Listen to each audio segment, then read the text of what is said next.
A ver, entender por qué un estudiante se comporta de una manera específica es quizá el desafío más grande, pero también la habilidad más importante para un pedagogo.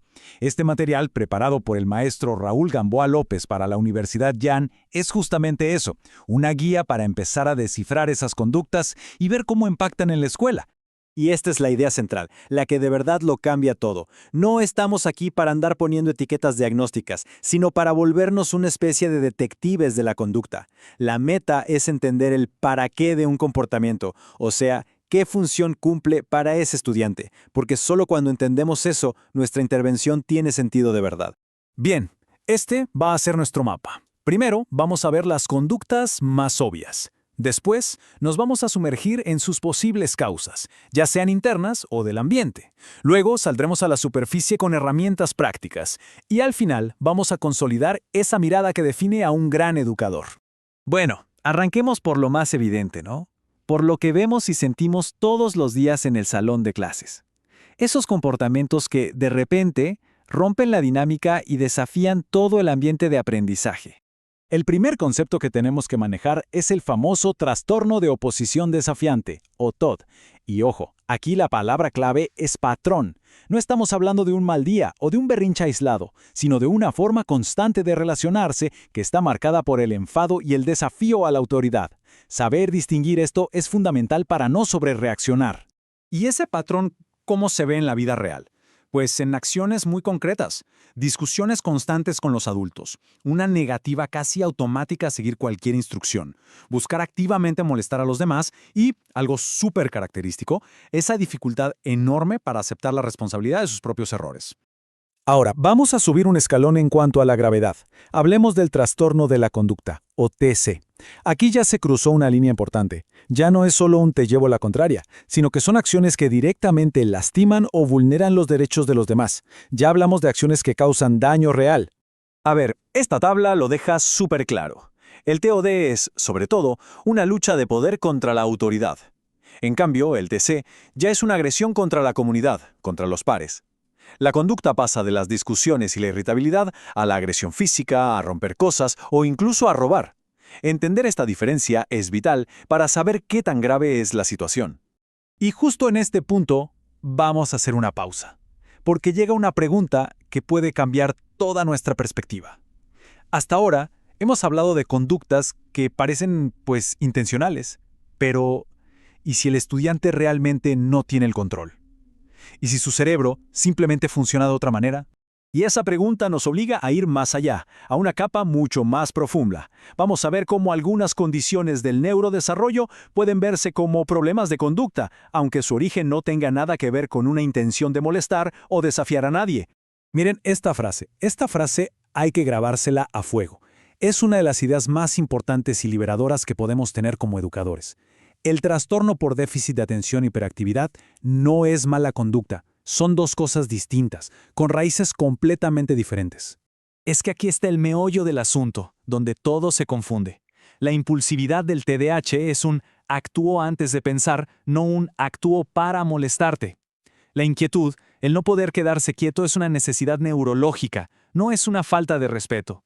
Por fuera, claro, un niño que interrumpe parece retador, pero por dentro la realidad es que su cerebro tiene un sistema de frenos que funciona diferente. Ok, ya vimos las causas que vienen, digamos, de adentro, del propio neurodesarrollo, pero no podemos olvidar que esa persona interactúa con un contexto. Y si la conducta que vemos no es un trastorno interno, sino una respuesta hasta lógica a un entorno que no le está funcionando. Esto de verdad es un cambio de chip total. Significa dejar de preguntarnos qué está mal con este alumno y empezar a preguntar qué está pasando en el entorno de este alumno. Una conducta que nos parece inapropiada puede ser la única herramienta que tiene para sobrevivir en un ambiente que siente como amenazante, aburrido o injusto. Pensemos en el ausentismo escolar. Es un ejemplo clarísimo. Porque no es todo lo mismo. Por un lado podemos tener una fobia escolar, que es una ansiedad pero tan intensa que el cuerpo y la mente dicen no puedo ir. Y por otro lado, algo muy distinto, el desapego, que es como rendirse. Es el resultado de tantos fracasos que el alumno llega a la conclusión de que la escuela no es para mí. Misma conducta, dos causas totalmente diferentes. Y algo parecido pasa con la socialización, ¿eh? La dificultad para conectar con otros puede explotar hacia afuera o implosionar. Puede generar que el estudiante se aísle por completo por miedo al rechazo, o puede desatar una agresión, que muchas veces no es más que un intento torpe y desesperado de defenderse o de encontrar su lugar. Muy bien, ya identificamos, ya analizamos las posibles causas. Ahora viene lo bueno, lo que nos define como pedagogos, la acción. ¿Qué podemos hacer?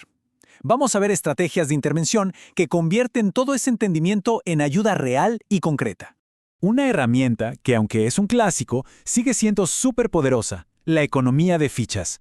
Lo genial de este sistema es que le da la vuelta a la tortilla. En lugar de estar cazando el error para castigarlo, nos dedicamos a celebrar y premiar el acierto. Es proactiva, le enseña al cerebro qué sí hacer. Por eso funciona también con TDAH y TOD, donde lo que buscamos es precisamente crear nuevos patrones de conducta. Y aquí va otra intervención clave: el entrenamiento en habilidades sociales. Porque a veces damos por sentado que socializar es algo natural, pero no. Hay que enseñarlo de forma explícita. Se trata literalmente de darles un manual de instrucciones para interactuar, que va desde cómo pedir ayuda hasta cómo manejar el enojo sin terminar agrediendo. Miren esta tabla. Es como una guía rápida, un mapa de acción. Conecta el problema que vemos con una solución posible. Vemos impulsividad y desafío, economía de fichas. Dificultad para socializar, entrenamiento de habilidades sociales. Mucha frustración con las tareas, adaptaciones curriculares. Conflictos entre alumnos, mediación. Es un camino directo del síntoma a la estrategia. Y con todo esto llegamos a la pieza clave, la que hace que todo lo demás funcione o no, el propio educador. Porque todo este conocimiento solo cobra vida a través de la mentalidad y la práctica de quien está ahí, en el aula todos los días. Así que, como ven, todo vuelve al principio, pero ahora lo entendemos mucho mejor. Una intervención efectiva no es un truco de magia, es la consecuencia lógica de haber entendido profundamente qué está pasando. Cualquier estrategia, por más buena que sea, no va a servir de nada si no se basa en un diagnóstico correcto de la función de esa conducta. Este es el salto profesional que buscamos. No se trata solo de registrar incidentes y reportar problemas. Se trata de tomar un rol activo, de usar lo que sabemos para diseñar un ambiente y unas interacciones que le permitan a cada estudiante, sin importar su condición, encontrar su propio camino al éxito. Y cerramos con esta reflexión que es clave para el futuro profesional.